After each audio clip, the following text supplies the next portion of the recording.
Hello everyone, welcome to my YouTube channel I square. तो आज हम शुरुआत कर रहे हैं मैथमेटिक्स की और उसमें हम पढ़ेंगे एसएससी के जितने भी प्रीवियस ईयर क्वेश्चन हैं, जैसे सीजीएल है, सीपीओ है, सीएचएसएल है, एमटीएस है। जितने भी अच्छे अच्छे क्वेश्चन हैं सारे के सारे हम इधर डिस्कस करेंगे। और जो हमारा प्रैक्टिस सेट होगा 25 क्वेश्चन का होगा। जैसे सीजीएल का पैटर्न होता है, 25 क्वेश्चन आते हैं और वो 25 क्वेश्चन का सेट होगा। आपको क्वेश्चन सॉल्व करने का पूरा समय दिया जाएगा। उसके बाद में मैं आपको क्वेश्चन सॉल्व करके बताऊंगा। तो ज़्यादा समय बर्बाद नहीं करते हुए बातों पर और सीधे क्वेश्चंस पे चलते हैं। तो आज का पहला मॉक टेस्ट, पहली क्लास का पहला मॉक टेस्ट और पहले ही मॉक टेस्ट का पहला क्वेश्चन आपके स्क्रीन पर ये रहा। करिए, यदि ए बी का 95% है तो ए का बी कितना परसेंट होगा।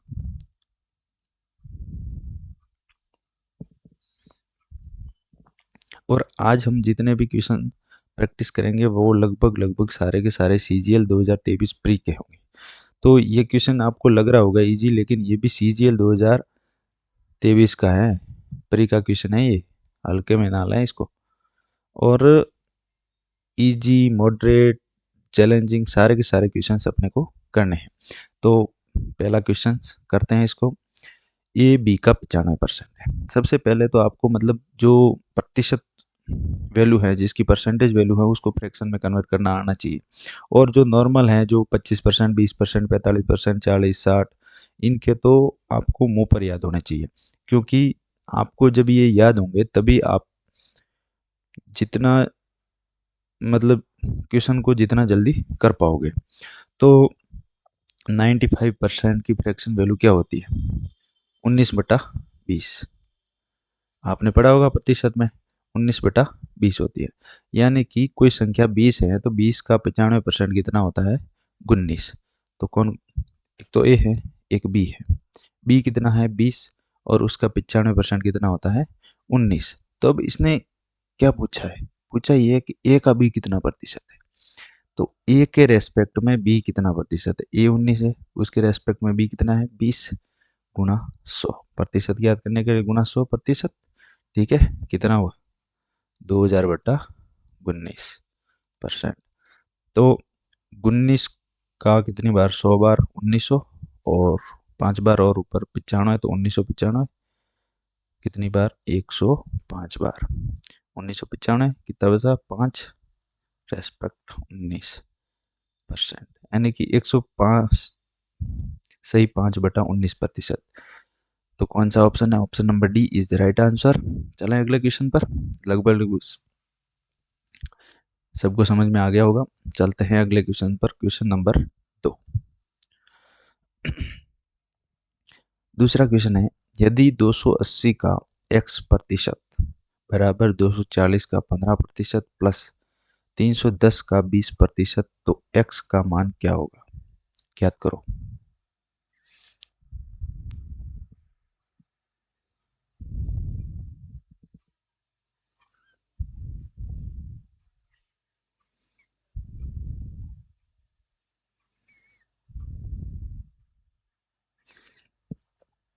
करेंगे इस क्वेश्चन को। क्वेश्चन में दे रखा है 280 का x% का मतलब गुणा, ठीक है, बराबर 240 का 15% प्लस 310 का 20%। इसको सॉल्व करना है और x का मान ज्ञात करना है। तो सबसे पहले जो जिससे कट रहा है सब काट दो। प्रतिशत से ये और ये कट गया, कॉमन लोगे, कॉमन आएगा तो कट जाएगा। फिर ये 0, ये 0 और इधर से ये 0। 4 से कटेगा 7 बार, ये 4 से 6 बार और ये 4 से कटेगा 5 बार। तो 7x बराबर 15×6 = 90 और प्लस में कितना? 31×5 = 155। तो x बराबर ये कितना हुआ? 90 + 155 245। 245 में 7 का भाग देंगे, कितना आएगा? 3 बार जाएगा 21 और फिर कितना बचा? 3 3 35। 35 में 7 का भाग कितनी बार जाएगा? 5 बार, यानी कि 35। x का मान कितना आया? 35। तो क्या पूछा था? x का मान ही पूछा था। 35 कौन सा ऑप्शन है? Option number C right. चलते हैं अगले क्वेश्चन, क्वेश्चन नंबर 3 करेंगे हम। तीसरा क्वेश्चन करो। यदि चार यदि चार संख्याएं 39, 117 और 17 और y समानुपात में है तो y का मान ज्ञात करो। y का मान ज्ञात करना है इसमें, करो।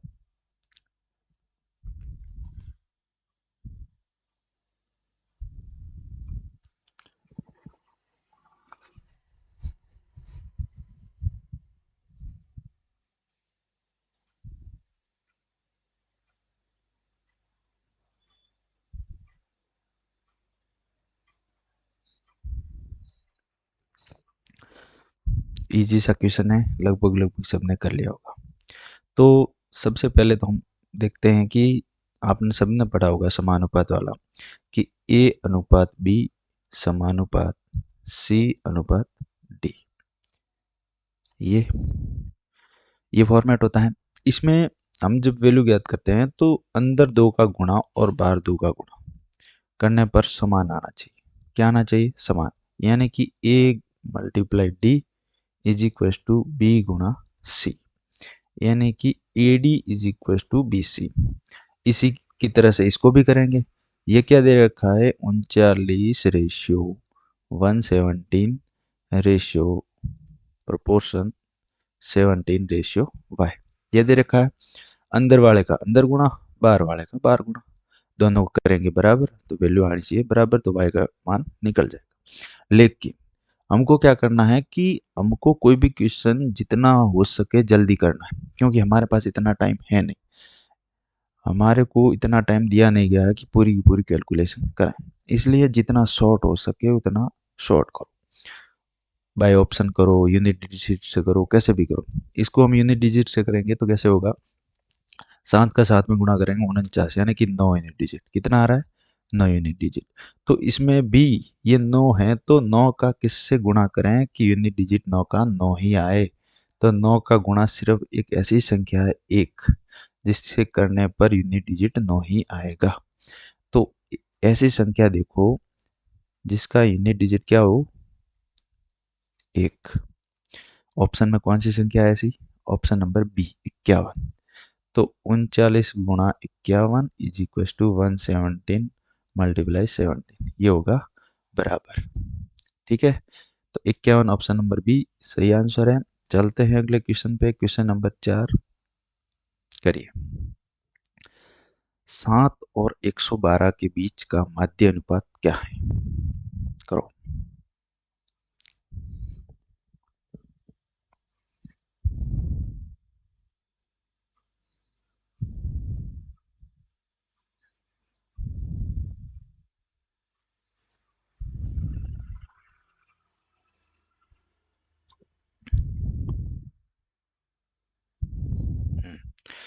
तो इजी क्वेश्चन है, ज़्यादा कुछ इसमें करना नहीं है। डायरेक्ट फार्मूला, फार्मूले में वैल्यू रखनी है। सबसे पहले मीन प्रपोर्शन, मीन प्रपोर्शन क्या होता है? रूट ए बी, ये फार्मूला होता है माध्य अनुपात का, मीन प्रपोर्शन। ठीक है, तो हमें 7 और 112 का ज्ञात करना है। तो 7 और 112 के वैल्यू रख दो एक और बी की जगह। 7 गुणा 112 कितना होता है? 7 का 100 में, ऐसे जब आपको है ना बड़ी संख्या गुणा करना हो ना तो अलग अलग लिख दो। 7 का 100 प्लस 12, तो ऐसे गुणा करोगे ना तो आपको मतलब आसान हो जाएगी कैलकुलेशन, ज़्यादा टफ नहीं लगेगी। वैसे ये है इजी, वैसे भी कर सकते हैं, लेकिन कोई कोई संख्या होती हैं जो नहीं कर पाते अपन, तो उसको ऐसे बांट के कर सकते हैं। तो 7 का हो गया 700, 12 में 784, यानी कि 784। 784 किसका स्क्वायर होता है? सबको पता है, सबको याद होंगे, 28 का। ठीक है, 28 है बी का आंसर। तो जब आप एसएससी की प्रिपरेशन कर रहे हैं, मैथ पढ़ रहे हैं कैलकुलेशन के लिए, तो कैलकुलेशन के लिए आपको कम से कम 50 तक तो स्क्वायर याद होने चाहिए, और 30 तक क्यूब, क्यूब 30 तक याद होने ही चाहिए, और जो टेबल होती हैं वो भी 30 तक याद होनी चाहिए। ठीक है, टेबल, क्यूब और स्क्वायर, ये तीनों इतने इंपॉर्टेंट हैं, बहुत काम आएंगे। और बाद में आपको एक चीज़ और बताऊंगा ट्रिपलेट के बारे में। ट्रिपलेट्स भी आपको लगभग जितने भी हैं सारे के सारे याद होने चाहिए। सारे के सारे मतलब जो जो काम आते हैं अपने एग्जाम में, जहाँ तक पूछे जाते हैं वो याद होने चाहिए। आगे क्वेश्चन आएगा उसमें बताएंगे हम। तो चलते हैं अगले क्वेश्चन, क्वेश्चन नंबर 5 पे। पांचवा क्वेश्चन, सरसों के तेल का अंकित मूल्य इसके क्रय मूल्य से 25% अधिक है। तो अंकित मूल्य से कितने प्रतिशत कम पर इसको बेचा जाना चाहिए ताकि इसमें ना तो कोई लाभ हो और ना कोई हानि हो। नो लॉस नो प्रॉफिट वाला कंसेप्ट करो। ये भी सीजीएल 2023 प्री का क्वेश्चन है। सारे के सारे वही है।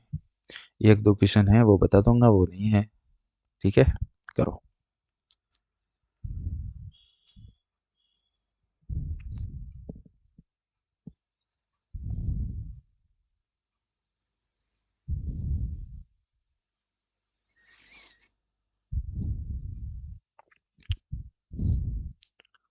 हाँ, तो सबने कर लिया होगा। इजी क्वेश्चन है, ज़्यादा कुछ है नहीं इसमें करने को। तो आपने पढ़ा होगा, एक होता है सीपी। सीपी का मतलब होता है क्रय मूल्य। क्या होता है? क्रय मूल्य। एक होता है एसपी, जिस पर वस्तु बेची जाती है। ये खरीदी गई वस्तु, वस्तु का मूल्य जिसको बोलते हैं जो कॉस्ट प्राइस। और ये होती है सपोर्ट प्राइस, जो होता है विक्रय मूल्य जिस पर वस्तु बेची जाती है।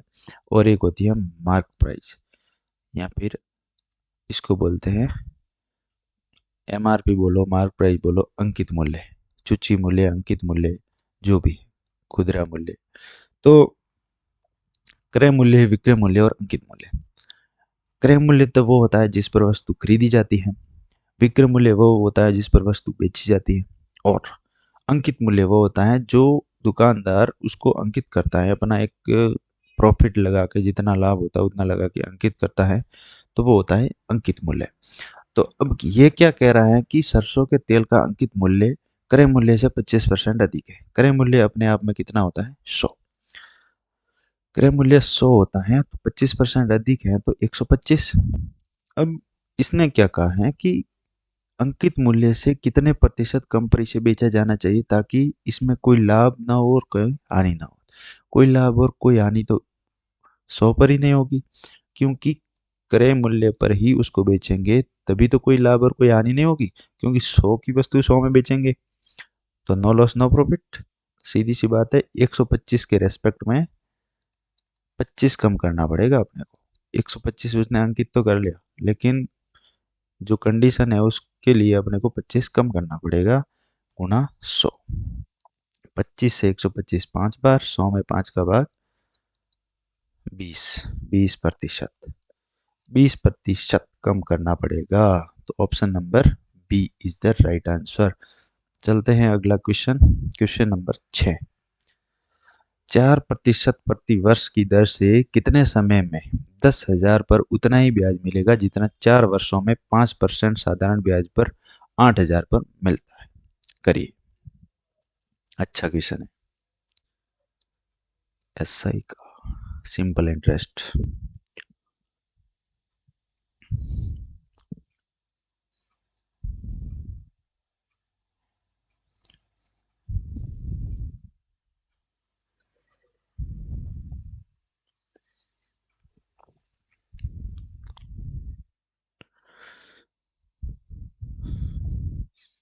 तो सबने कर लिया होगा क्वेश्चन, नहीं हुआ तो करते हैं इस क्वेश्चन को।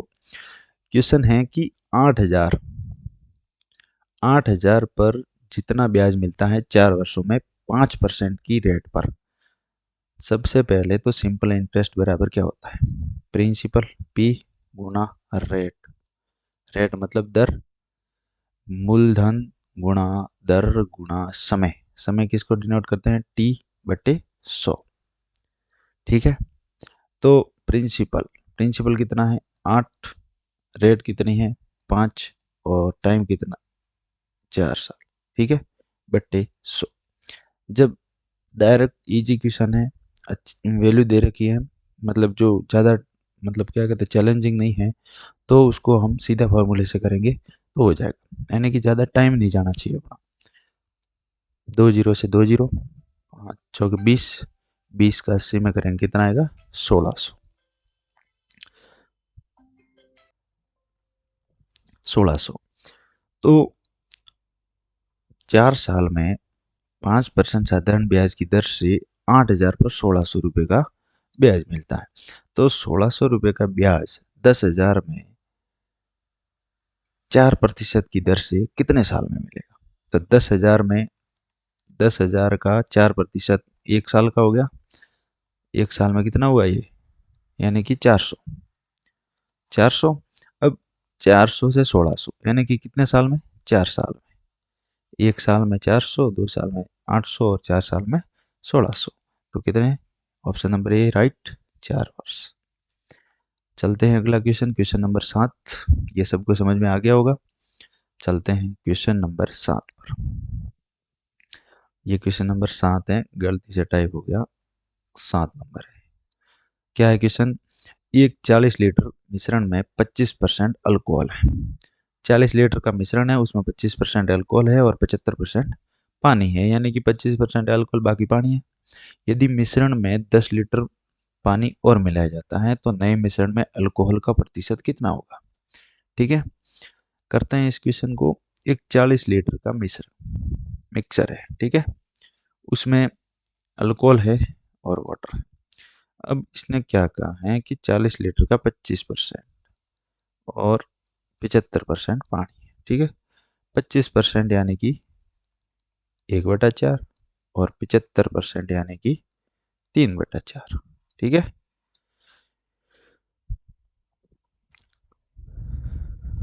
40 का 1/4 कितना होता है, 10, और 3/4 कितना होता है, 30। तो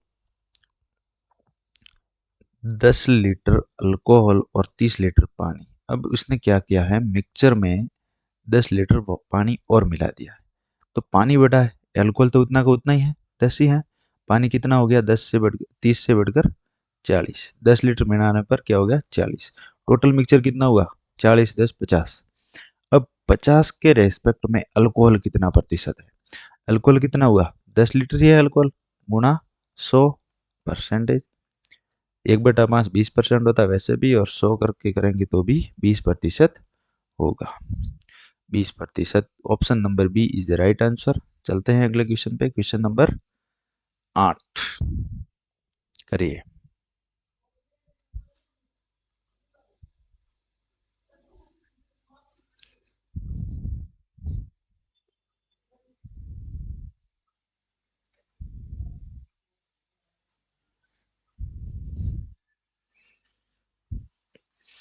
8वां क्वेश्चन है, 36 नंबर का औसत 45 था। बाद में ये पता चला कि 84 को गलती से 48 के रूप में पढ़ा गया, तो दी गई संख्याओं का सही औसत ज्ञात कीजिए। तो 36 नंबर का औसत 45 था, सीधी सी बात है। 36 संख्या है, उसका औसत कितना था, 45। अब उन्होंने गलती क्या करी, 84 को 48 पढ़ दिया। अब उन्होंने 84 को 48 पढ़ा, यानी कि 36 कम पढ़ लिया। कितना कम पढ़ा, 36 की भूल होगी उनकी, 36 का एरर है। तो अब उनको क्या करना है कि सही औसत ज्ञात करना है। सही औसत ज्ञात करने के लिए 36 और जोड़ना पड़ेगा इसमें। तो 36 को 36 में जोड़ेंगे तो 36/36 ही होगा, यानी कि इनका एवरेज कितना बढ़ेगा, 45 था, 36 में 36 जोड़ेंगे तो 1 बढ़ेगा, यानी कि 45 + 1 बराबर 46 हो जाएगा। 46 इनका एवरेज हो जाएगा। ऑप्शन नंबर सी सही होगा इसका। चलते हैं अगला प्रश्न, प्रश्न संख्या 9। 9वें क्वेश्चन पे चलते हैं। 9वां क्वेश्चन क्या कहता है, एक आदमी है 14 किलोमीटर प्रति घंटा की गति से चल रहा है।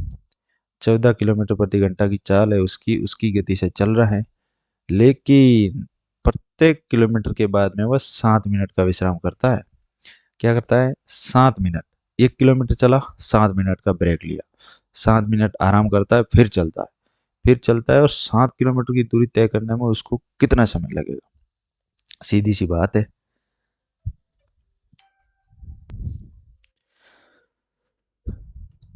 तो एक आदमी है, वो क्या करता है, मान लो ए, वो 14 किलोमीटर प्रति घंटा की चाल से चल रहा है, प्रति घंटा की चाल से चल रहा है, ठीक है।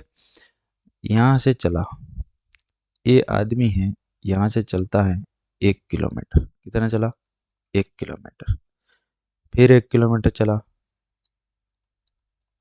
फिर 7 मिनट का ब्रेक, 7 मिनट का ब्रेक, फिर 1 किलोमीटर, फिर 7 मिनट का ब्रेक। ऐसे करते करते कितना किलोमीटर चलता है वो, 7 किलोमीटर चलता है 1 किलोमीटर। 1 2 3 4 5 6 और लास्ट में 7 किलोमीटर, ये है उसकी डेस्टिनेशन। यहाँ जाके चाहे वो विश्राम करे, सोए, 7 घंटा रेस्ट करे, 8 घंटा करे, कुछ भी करे, अपने को कोई लेना देना नहीं, अपने को तो पिछले 6 किलोमीटर में उसने कितने रेस्ट किए वो है। तो कितने रेस्ट हुए, 1 2 3 4 5 6, 6 बार, यानी कि पहला किलोमीटर चला 7 मिनट का रेस्ट, दूसरा किलोमीटर चला 7 मिनट का रेस्ट, तीसरा किलोमीटर चला 7 मिनट का रेस्ट, ऐसे करते करते छठा चला 7 का रेस्ट, और 7वें किलोमीटर पे जाके इसका डेस्टिनेशन आ जाती है उसकी। अब डेस्टिनेशन आने के बाद में वो चाहे कितना भी रेस्ट करे, अपने को तो उससे पहले का ज्ञात करना है कितना रेस्ट किया, ठीक है। तो रेस्ट कितना किया उसने, 6 बार किया, 7 6 42, यानी कि 42 मिनट तो उसके रेस्ट में चले गए। अब वो 14 किलोमीटर प्रति घंटा की रफ्तार से चलता है। अब कोई बंदा 14 किलोमीटर प्रति घंटा की रफ्तार से चलता है और 7 किलोमीटर की दूरी तय करनी है, सीधा सा है, 30 मिनट का समय लगेगा। इसमें एक मतलब नॉर्मल फार्मूला आप सबको पता होगा, समय बराबर दूरी बटा चाल, ये होता है। दूरी कितनी है, 7 किलोमीटर, चाल 14 की है, 7/14 1/2, टाइम कितना है 1/2, यानी कि 30 मिनट, ठीक है। टोटल कितनी हुई, 72 मिनट। इसको घंटे में बदलेंगे, 60 में एक बार जाएगा, पीछे कितना बचा, 12/60, 12/60 यानी कि 1/5 आवर। एक सही 1/5, option number A is the right answer. चलते हैं अगला क्वेश्चन, क्वेश्चन नंबर 10, ये रहा।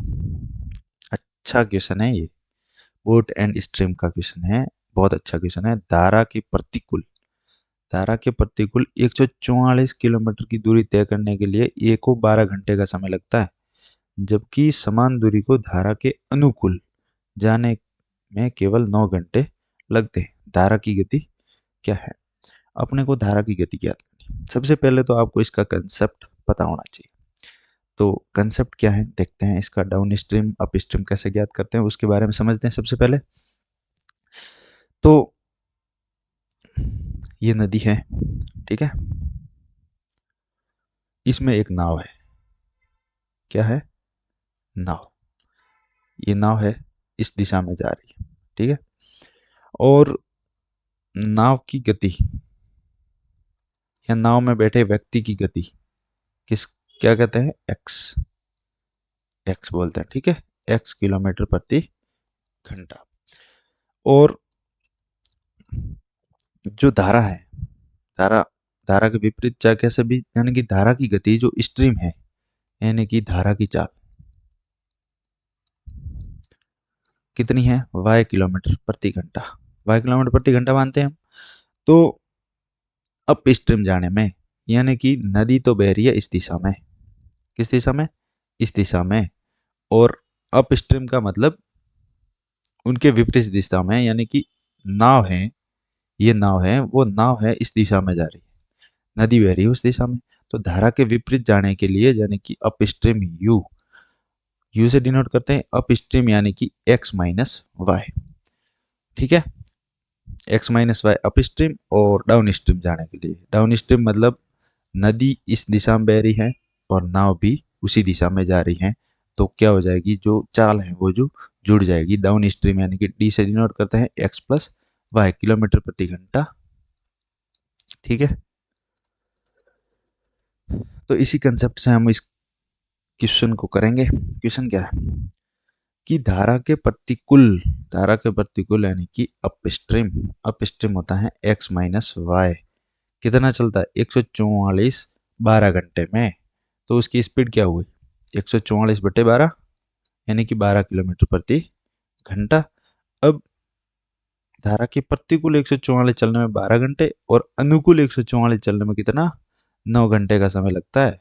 तो 144/9 ये क्या होगी उसकी डाउन स्ट्रीम। तो डाउन स्ट्रीम कितना, 16। तो डी से डिनोट करते हैं x plus Y, down stream कितना हुआ 16। अपने को ज्ञात क्या करना है, धारा की गति ज्ञात करनी है। धारा की गति को हमने क्या माना था, y। तो y अपने को ज्ञात करना है। तो y ज्ञात करने के लिए क्या करेंगे, x को हटाना पड़ेगा, तो घटा देते हैं, घटाने पर चिन्ह हो जाते हैं चेंज। जब साइन चेंज हो जाते हैं तो x से x कट जाएगा, y कितना हो जाएगा -2y। 12 और 16, 12 में 16 जाएंगे तो -4, -4 माइनस माइनस कट गया, y बराबर कितना आया 2 किलोमीटर प्रति घंटा। यानी कि धारा की गति कितनी है, 2 किलोमीटर प्रति घंटा। Option number D is the right answer. चलते हैं अगले क्वेश्चन पे, सबका आंसर आ गया होगा और सबको समझ में भी आ गया होगा। अगला क्वेश्चन, क्वेश्चन नंबर 11 ये रहा। बहुत इजी, टाइम एंड वर्क का क्वेश्चन है, बहुत इजी है, प्रीवियस ईयर क्वेश्चन है, 2023 प्री का है। ए बी सी अलग अलग एक कार्य को 12, 15 और 20 दिन में पूरा करते हैं। उन्होंने 4 दिन एक साथ काम किया और शेष कार्य को, अच्छा, इन्होंने क्या पूछा है कि उन्होंने 4 दिन एक साथ काम किया तो कार्य कितना शेष बचा। 4 दिन टोटल कार्य का, 4 दिन तो कार्य कर लिया, लेकिन पीछे कितना बचा वो अपने को बताना है, आंसर में वही बताना है। तो करो।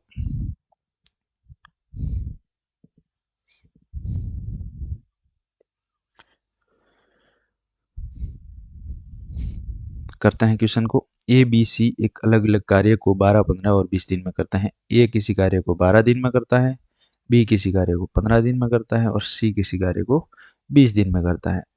तो टोटल वर्क ज्ञात करने के लिए इनका क्या लेते हैं, एलसीएम। एलसीएम सीधा सा है, 12, 15, 20 का 60 ही आना है। 60 ये क्या है, टोटल वर्क। टोटल वर्क 60 है, तो 60 में 12 कितनी बार, 5 बार, यानी कि एक दिन का काम इसका 5। इसकी एफिशिएंसी कार्य क्षमता जो भी बोलो 5, इसकी कार्य क्षमता 4 और इसकी कार्य क्षमता 3। तो एक दिन में कितना कार्य करते हैं, 5, 4, 9 और 3 12।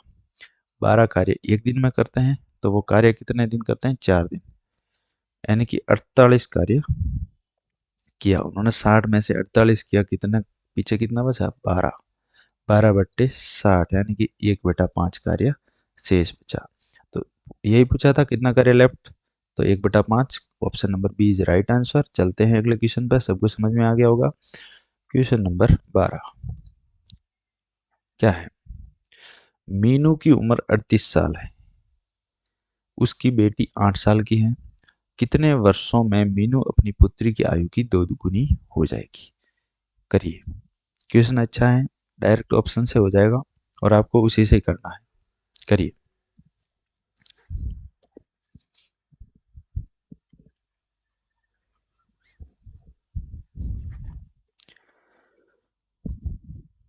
तो करते हैं इस क्वेश्चन को। क्वेश्चन क्या है कि मीनू, कौन, मीनू, और उसकी क्या है, डॉटर।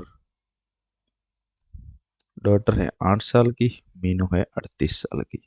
अब कितने वर्षों बाद 8 साल की मीनू, 8 साल मतलब 38 साल की मीनू उसकी बेटी की डबल होगी। तो डबल होने के लिए ऑप्शन चेक करेंगे सबसे पहले।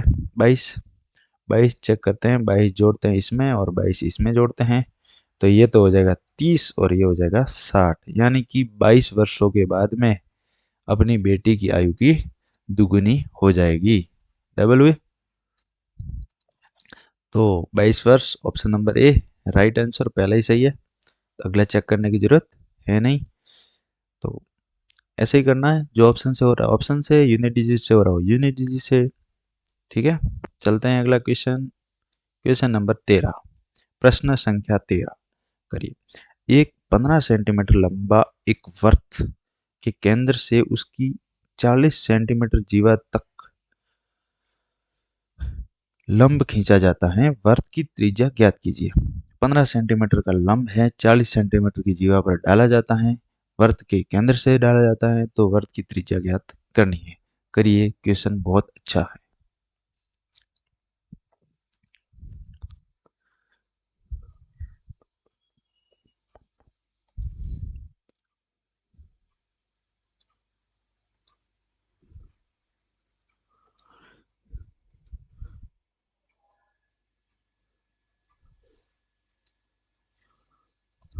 ठीक है।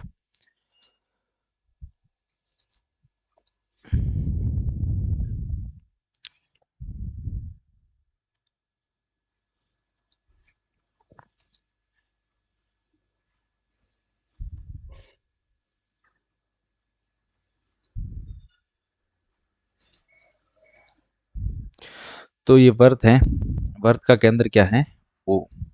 अब उसकी 40 सेंटीमीटर की लंबी एक जीवा है, ये जीवा है, इसकी लंबाई कितनी है, 40 सेंटीमीटर।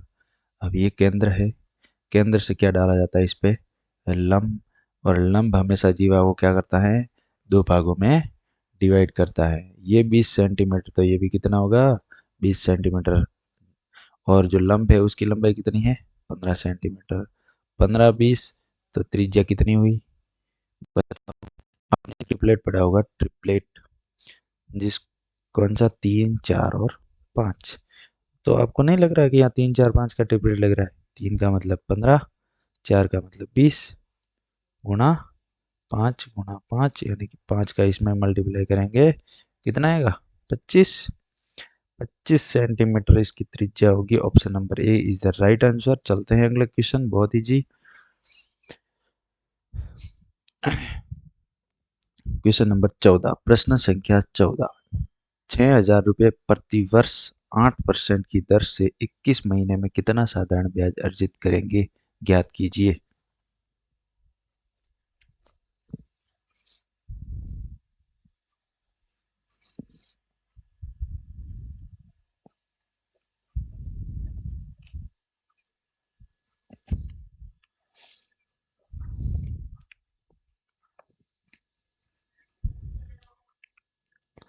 तो करते हैं इस क्वेश्चन को। क्वेश्चन संख्या 14, 6,000 प्रति माह प्रति वर्ष 8% की दर से, 6,000 सिंपल इंटरेस्ट है, सीधा सा इजी सा क्वेश्चन है, तो वही फॉर्मूले से सीधा करेंगे।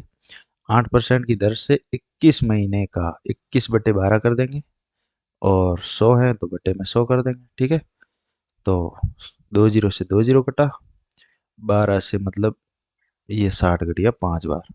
अब देखो 8 पंजे 40, 40 21 में कितनी बार, 84, 21 चौके 84, मतलब 840 आंसर, यानी कि डी, ऑप्शन नंबर डी, 840 रुपये क्या होगा, ब्याज, साधारण ब्याज हो गया आंसर है अपना। सबको समझ में आ गया होगा। क्वेश्चन नंबर 15, प्रश्न संख्या 15 पे चलते हैं। समान त्रिज्याओं वाले शंकु और एक बेलन के आयतन समान है, तो उनकी उनकी ऊंचाई का अनुपात ज्ञात कीजिए। क्वेश्चन बड़ा प्यारा है, करिए।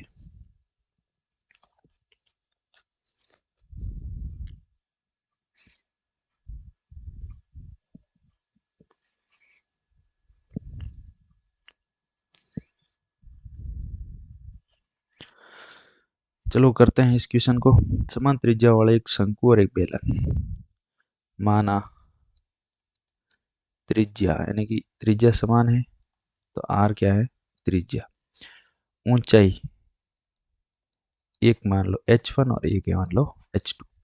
अब सीधी सी बात है, पहला तो करते हैं किसका, कोण, यानी कि शंकु का आयतन, 1/3 पाई आर स्क्वायर H1, ठीक है। और एक क्या है, बेलन, सिलेंडर, सिलेंडर का आयतन होता है pi R square H, pi R square H2, ठीक है।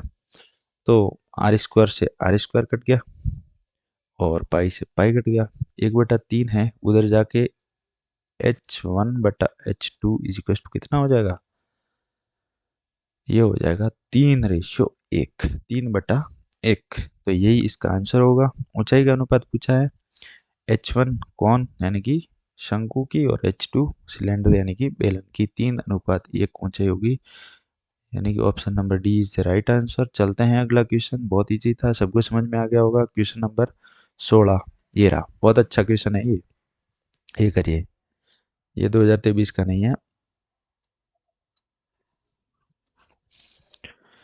क्वेश्चन है, X square minus 5√2x+1 is equal to 0। What is the value of x³ + 1/x³ upon x² + 1, क्या होगी, ज्ञात। तो तो करते हैं क्वेश्चन नंबर 16।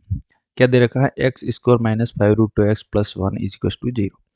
तो ये इक्वेशन दे रखी है, तो इसको अपन x प्लस 1 अपॉन एक्स के फॉर्म में लिखेंगे। तो x प्लस 1 अपॉन एक्स के फॉर्म में लिखने के लिए इसमें क्या करना पड़ेगा, दोनों साइड x का डिवाइड करना पड़ेगा, भाग देना पड़ेगा। जब x का भाग देंगे तो एक्स स्क्वायर क्या हो जाएगा, x 5√2 क्या हो जाएगा, 5√2 plus 1 upon X is equal to 0। 0 में x का भाग देने पर 0 ही होता है, सीधी सी बात है। जब अपने को x प्लस 1 अपॉन एक्स के रूप में वैल्यू है अपने पास, तो अपन जो ज्ञात करना है अपने को x³ प्लस 1 अपॉन एक्स है, तो क्यों इसको x square plus 1 upon X square नहीं कर सकते, क्योंकि अपने को जो निकालना है उसको तो इजी बनाना है ना। जितना इजी तरीके से अपन निकाल सकें वैसे अपने को करना है। तो इजी तरीका क्या हो जाएगा कि ऊपर नीचे x का भाग दे देंगे तो बहुत इजी हो जाएगा, x square plus 1 upon X square हो जाएगा, और नीचे एक्स स्क्वायर प्लस 1 में x का भाग देंगे तो x प्लस 1 अपॉन एक्स हो जाएगा। ठीक है, अब इसकी वैल्यू ज्ञात करनी है। तो x plus 1 upon X is equal to 5√2। ठीक है, 5√2 है। अब X square plus 1 upon X square की अपने को जरूरत है, तो X square plus 1 upon X square ज्ञात करने के लिए क्या होता है, X square plus 1 upon X square के लिए अगर ये k है तो ये क्या हो जाएगा, k स्क्वायर माइनस 2। के स्क्वायर माइनस 2 सबने पढ़ा है, फॉर्मूला सबको पता है।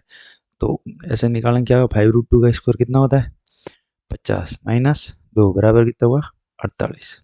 ठीक है, X square plus 1 upon X square की वैल्यू आई 48। जब 48 में x प्लस 1 अपॉन एक्स की वैल्यू रखेंगे 5√2 का भाग देंगे तो ये आंसर है।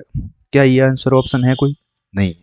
नहीं है ऑप्शन तो क्या करेंगे, √2 से ऊपर नीचे गुणा कर देंगे। जब √2 से ऊपर नीचे गुणा करेंगे तो ये नीचे क्या हो जाएगा, 2। ठीक है, 2 से 48 को काटेंगे 24, तो अपना आंसर क्या आ जाएगा, 24√2 अपॉन 5। तो 24√2/5 ये option number A is the right answer. चलते हैं अगले क्वेश्चन पर, क्वेश्चन नंबर 17। क्या दे रखा है, x की पावर 4 प्लस 1 अपॉन एक्स की पावर 3 842।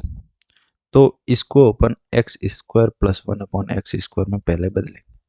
अगर इसको अपन k माने तो कैसे आएगा, k प्लस 2 का क्या करेंगे, अंडर रूट लेंगे तो क्या आ जाएगा, इसकी x square plus 1 upon X square की वैल्यू आ जाएगी। तो k प्लस 2 यानी कि कितना हुआ, 3842 प्लस 2 यानी कि 3844।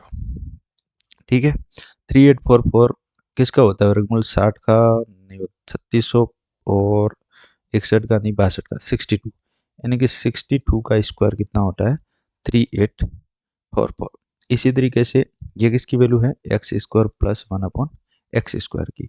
हमें याद करनी है एक्स प्लस 1 अपॉन एक्स की, एक्स प्लस 1 अपॉन एक्स की। इसी तरीके से 62 में 2 ऐड कर देंगे और इसका ले लेंगे अंडर रूट, कितना हो जाएगा, 64। ये किसका होता है, 8 का स्क्वायर होता है 64।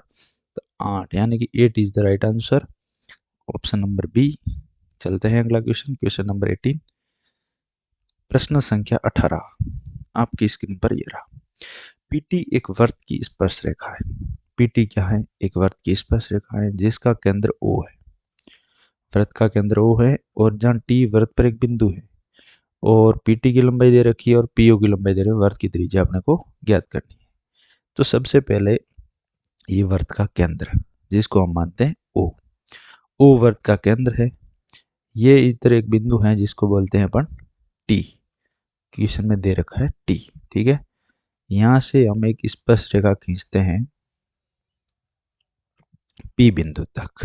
ठीक है, बिंदु पी से वृत्त पर स्थित बिंदु टी, पी टी यानी कि क्या है, स्पर्श रेखा खींची जाती है। तो जो पी ओ है उसकी लंबाई दे रखी है और पी टू की लंबाई दे रखी है। पी टी की लंबाई कितनी है, 12 सेंटीमीटर, पी ओ कितना है, 13 सेंटीमीटर। तो आपको पता होगा स्पर्श रेखा के साथ में जो ये त्रिज्या है कितना 90 डिग्री का कोण बनाती है, सबने पढ़ी होगी ये प्रॉपर्टी। ये 90 डिग्री का कोण बनाती है, क्या हो गया, समकोण 12 13। यहाँ तो आप पाइथागोरस प्रमेय लगा के निकाल लो, कौन सा, कर्ण square is equal to hypotenuse square is equal to perpendicular square plus base square. ठीक है, यहाँ तो इससे निकाल लो, या फिर आपको ट्रिपलेट याद है तो वैसे ही हो जाएगा। ट्रिपलेट 12 13 किसका होता है? 5 12 13, 5 12 13, ये ट्रिपलेट होता है, सबने पढ़ा होगा। अगर आपको ट्रिपलेट याद है तो कैलकुलेशन बहुत इजी हो जाती है। इसलिए जो जो ट्रिपलेट मतलब 100 से नीचे जितने भी ट्रिपलेट हैं सारे के सारे याद कर लो। आगे आपको लिख के बताता हूँ, सारे के सारे जो जो ट्रिपलेट हैं सारे याद कर लेना आप। Question number 19, sec theta plus cos theta is equal to 32, then sec square theta plus cos square theta is. तो अपने को क्या दे रखा है? Sec theta plus cos theta की वैल्यू दे रखी है 32, then sec square theta plus cos square theta ज्ञात करना है अपने को। तो sec square theta plus cos square theta ज्ञात करने के लिए हम देखते हैं sec theta plus cos theta, इसका क्या कर लेते हैं? होल स्क्वायर, दोनों साइड करते हैं अपन होल स्क्वायर। ठीक है, तो दोनों साइड स्क्वायर करते हैं तो ये हो जाएगा sec square theta plus cos square theta plus 2 गुणा सेक थीटा गुणा कोस थीटा। कोस थीटा को अपन अपन सेक थीटा लिख सकते हैं, बिल्कुल लिख सकते हैं। इज इक्वल टू 32 कितना होता है? 1024, 1024 होता है। वर्गमूल याद होने चाहिए, जल्दी से जल्दी हो जाएगा 1024। ठीक है, अपने को ये निकालना है। तो सेक थीटा से सेक थीटा कट गया, 2 उधर जाएगा, कितना हो जाएगा? 1022 sec square theta plus cos square theta, यही पूछा है, कितना आएगा? 1022। Option number C is the right answer.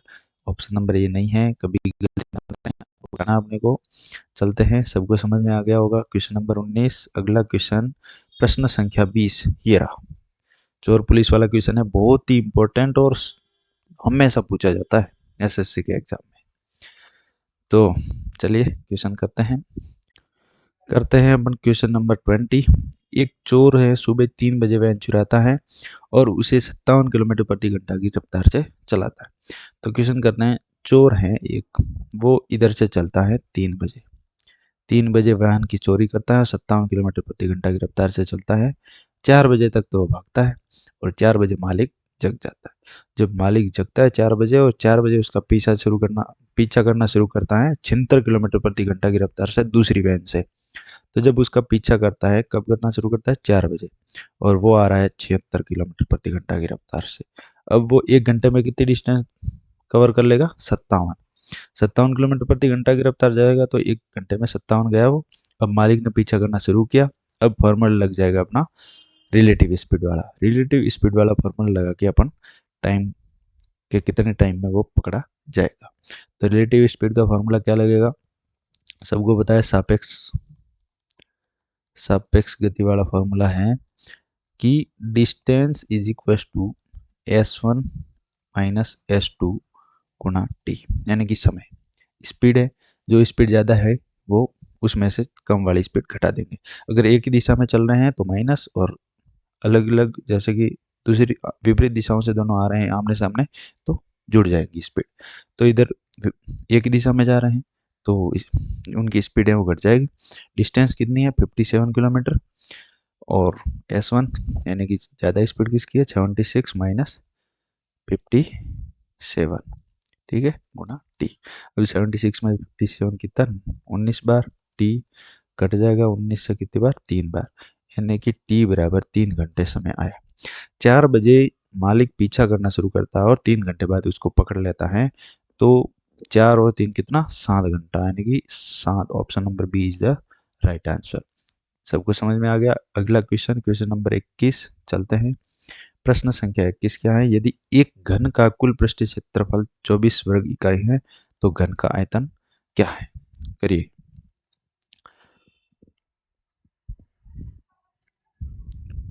बड़ा आसान क्वेश्चन है, करो इसको।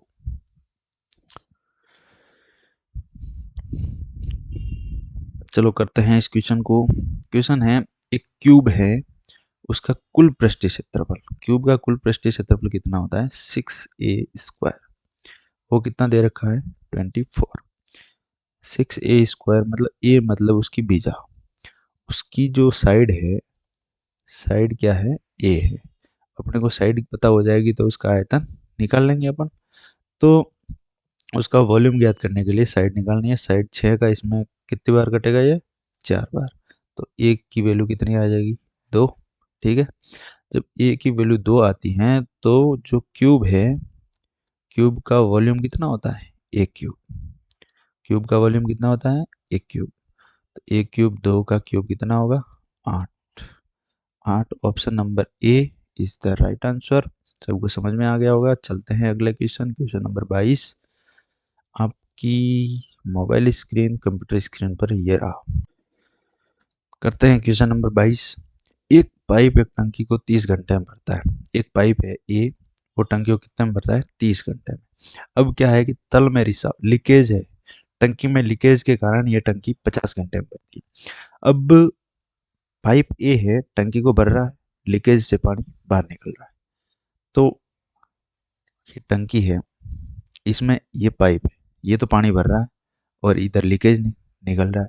तो ये जब लीकेज नहीं है तो ये टंकी कितने में, 30 घंटे में भर सकता है।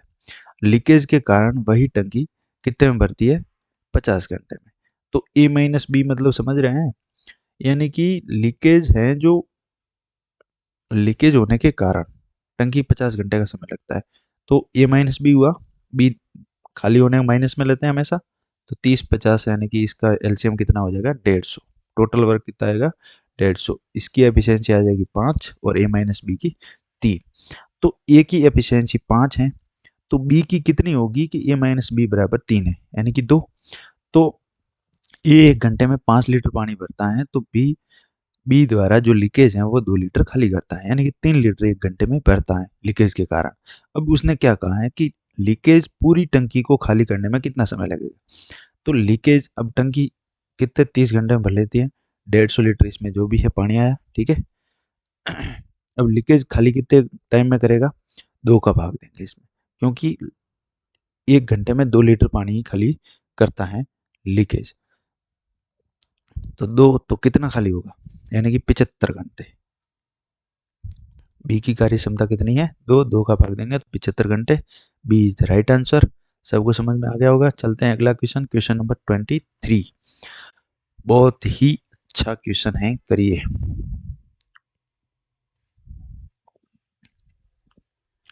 क्या है क्वेश्चन, दो दी गई प्राकृतिक संख्याओं के बीच के अंतर का वर्ग 324 है।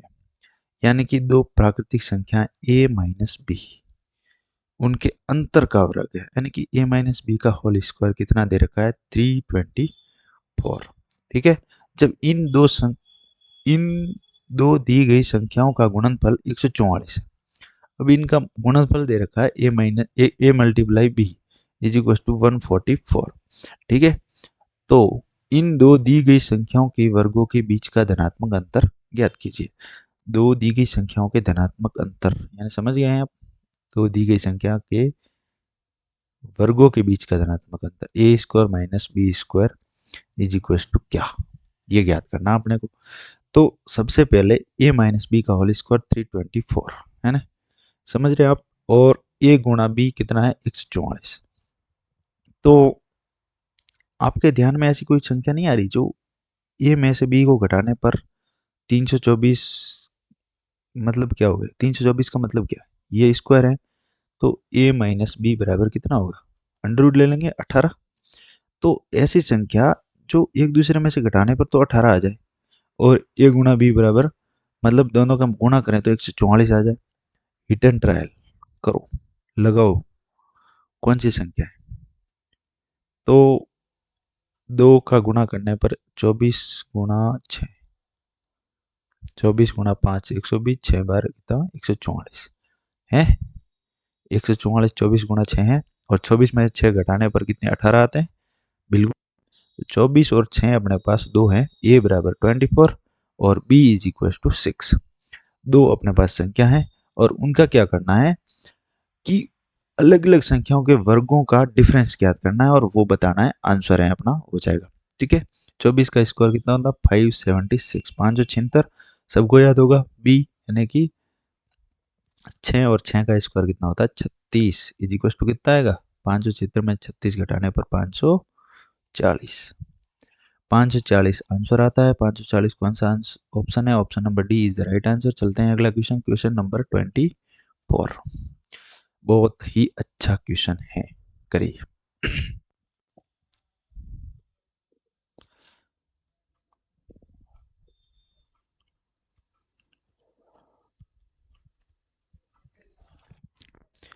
इसको सिंप्लीफाई करना है, सिंप्लीफिकेशन का क्वेश्चन है, बहुत ही अच्छा क्वेश्चन है, खोल के कट जाएगा, सबको पता है। 3x² प्लस मतलब a+a² + b² + 2ab a² + b² - b, ये ऐसे खुलेगा।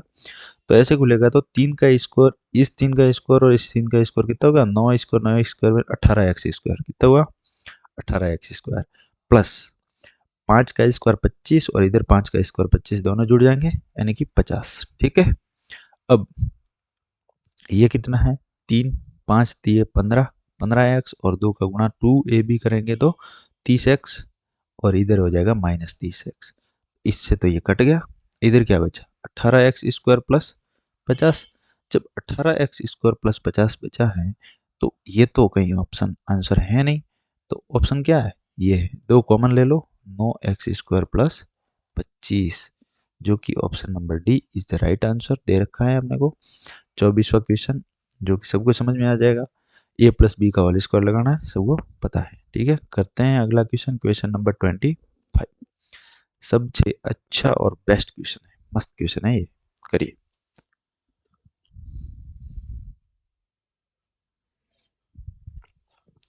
क्वेश्चन क्या है? एक व्यक्ति ने एक वस्तु को 16% हानि पर बेचा। यदि वे इसे 660 रुपये अधिक पर बेचता तो उसे 8% का लाभ होता। यदि वस्तु को 3080 में बेचा जाता है तो लाभ प्रतिशत कितना प्राप्त होगा, ज्ञात कीजिए। लाभ प्रतिशत ज्ञात करना है अपने को, प्रॉफिट ज्ञात करना है। कैसे ज्ञात होगा? सबसे पहले तो होता है सीपी, सबको पता है, फिर एसपी और एक एमपी। ठीक है। अब इसने क्या कहा है, एक वस्तु है उसको एक व्यक्ति ने 16% हानि पर एक वस्तु को बेचा। ठीक है, 100 की वस्तु थी, उसने एसपी बेचा कितना? 84 में। अब ये क्या कह रहा है कि अगर उसको 84 की बजाय 660 अधिक में बेचता तो उसे 8% का प्रॉफिट होता। 8% का प्रॉफिट यानी कि सीधा इधर तो लॉस हो रहा कितना? 16% का। 8% का प्रॉफिट यानी कि 108 में, यानी कि उसने कितने में बेचा होगा? 108 में। तो 108 और इसके बीच का डिफरेंस कितना है? डिफरेंस है 16 और 8 24। 24 की वैल्यू कितनी दे रखी है? 660। 660 अधिक में ही तो बेचा है उसने। चौरा 84 की वस्तु को 108 में बेचा है, यानी कि 660 अधिक में बेचा है। तो 24 का 660 यानी कि 660/24। तो इसने क्या बोला है कि यदि वस्तु को 3080 में बेचा जाता तो लाभ प्रतिशत कितना होगा। ठीक है, पहले तो अपने को ज्ञात करना है कि इसका मतलब सीपी कितना है, जो कॉस्ट प्राइस कितना है वो। अब कॉस्ट प्राइस निकलेगा तो 3080 बेसी, उसमें से माइनस कर देंगे, जो होगा वो प्रॉफिट हो जाएगा अपना। तो कॉस्ट प्राइस कितना है? 100। 100 का भाग देंगे 4 से, ये 25 बार, और ये 4 से 6 बार, ये कितना? 11, 110 बार। 110 का 25 में करेंगे तो कितनी बार? 0। 25 5 2 25 2 2750। ठीक है, कितना आया? सीपी कितना आया अपने पास? 2750। सीपी 2750 है। 3080 में कोई वस्तु बेचते हैं तो 3080 में वस्तु बेची, ये एसपी, और सीपी दे रखा है 2750। इसमें से घटा देंगे तो कितनी ज़्यादा बेची? 350। तीन कितना हुआ? 250, 3000 यानी कि 330 ज़्यादा।